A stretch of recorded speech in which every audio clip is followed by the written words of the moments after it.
ಇವರು ಶಾಲಾ ಮಕ್ಕಳ ಅಥವಾ ಸರಕುಗಳ?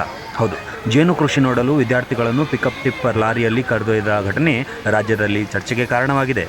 ಮಕ್ಕಳ ಸುರಕ್ಷತೆಯನ್ನು ಲೆಕ್ಕಿಸದೆ ಸರಕು ವಾಹನದಲ್ಲಿ ಸಾಗಿಸಿದ ಹಿನ್ನೆಲೆಯಲ್ಲಿ ಮುಖ್ಯ ಶಿಕ್ಷಕರನ್ನು ಸಸ್ಪೆಂಡ್ ಮಾಡಲಾಗಿದ್ದು, ಶಾಲಾ ಮಕ್ಕಳೇನಾ ಸರಕುಗಳ ಎಂಬ ಪ್ರಶ್ನೆ ಸಾರ್ವಜನಿಕರಿಂದ ಕೇಳಿಬರುತ್ತಿದೆ.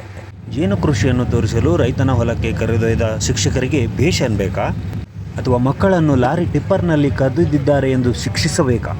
ಅಂದಹಾಗೆ ಈ ಘಟನೆ ರಾಜ್ಯದ ಮಂಗಳೂರು ಜಿಲ್ಲೆಯ ಬೆಳ್ತಂಗಡಿ ಬಳಿ ನಡೆದಿದೆ ಎನ್ನಲಾಗಿದೆ.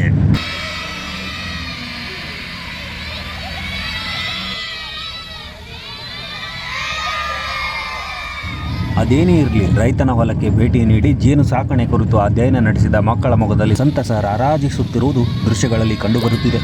ಈ ಕುರಿತು ನೀವೇನಂತೀರಿ? ಕಮೆಂಟ್ ಮೂಲಕ ತಿಳಿಸಿ. ಇದೇ ರೀತಿಯ ನ್ಯೂಸ್ ಅಪ್ಡೇಟ್ಗಳಿಗಾಗಿ SA ನ್ಯೂಸ್ ಕರ್ನಾಟಕವನ್ನು ಫಾಲೋ ಮಾಡಿಕೊಳ್ಳಿ.